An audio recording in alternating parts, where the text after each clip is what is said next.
Hello viewer, welcome to Worldview, a program designed to keep you up to speed with trending developments the world over. My name is Emedion James, reaching you live from Uyo. Let's see what we have for you today.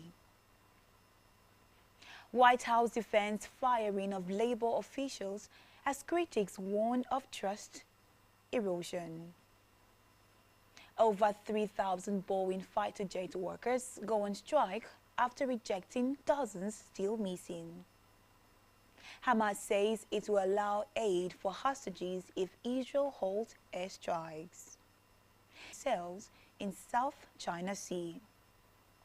This and many more stories coming up on Worldview today. Please stay tuned.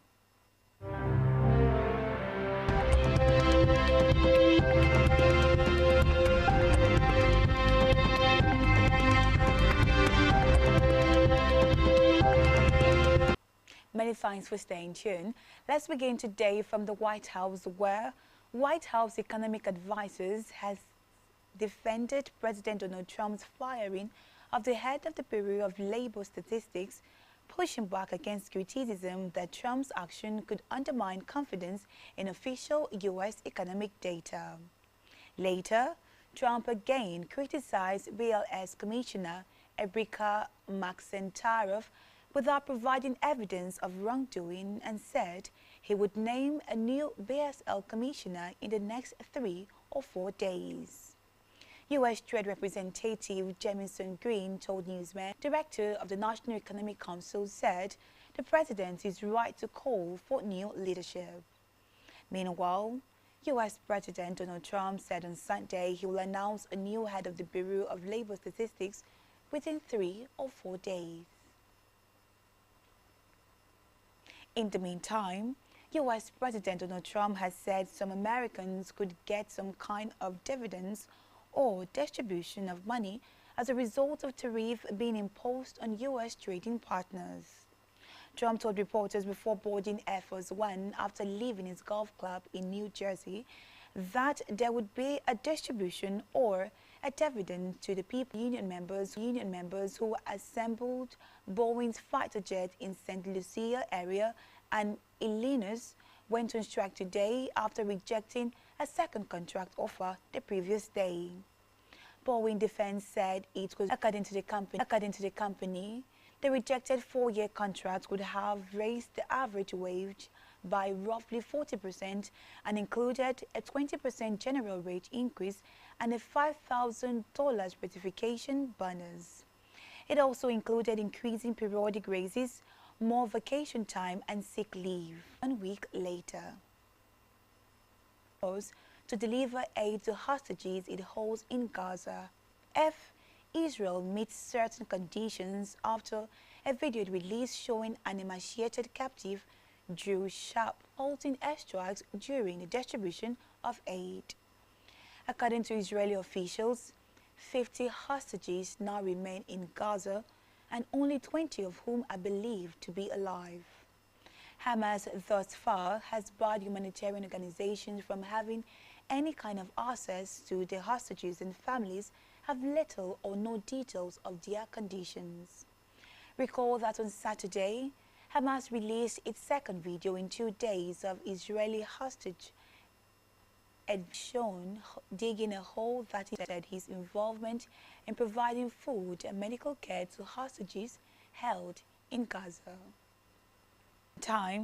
Israel's far-right National Security Minister Itamar Ben-Gvir has prayed at the disputed holy site in occupied East Jerusalem, violating a decades-old arrangement at one of the most sensitive places in the Middle East.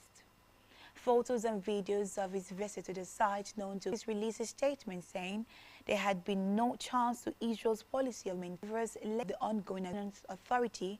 President Mahmoud Abbas said the visit crossed all red lines. The site is the holiest place for Jews because it was the location of 2 biblical temples. He also added that it is the 3rd holiest place for Muslims who believed it was where the Prophet carrying that the boat capsized off the Anwar district in Yemen's southern Anbar province on the Arabian Sea. Abdul Quahid Bejamil, a provincial health official, said 10 of the around 150 people on board were rescued, 9 Ethiopian and 1 Yemeni, but dozens remain missing. 2 medics said rescuers were still looking for. Let's turn the spotlight to the Asian Pacific region and argued for him to be fined in lieu of imprisonment. A judicial mercy gives courts the authority to give a more lenient sentence in exceptional mitigating circumstances, and Elena for New Delhi for a state visit. The Philippines has conducted maritime cooperative activities with foreign navies since late 2023. No third party should intervene. In South Korea, we see that Seoul's defense restored dialogue with its neighbor. But North Korea recently rebuffed the actions have deteriorated in the last few weeks. The ministry said in a statement today that South Korea's dismantling of the loudspeakers from today is just a practical measure to help ease tensions between the South region. Japanese Prime Minister Shigeru Ishiba said today that would add strain to the country's already worsening finances. After suffering a stinging defeat in last month's upper house election, Ishiba's minority coalition is under pressure to heed opposition parties' demands to boost spending and cut Japan's sales tax. If the government were to compel a stimulus package in September.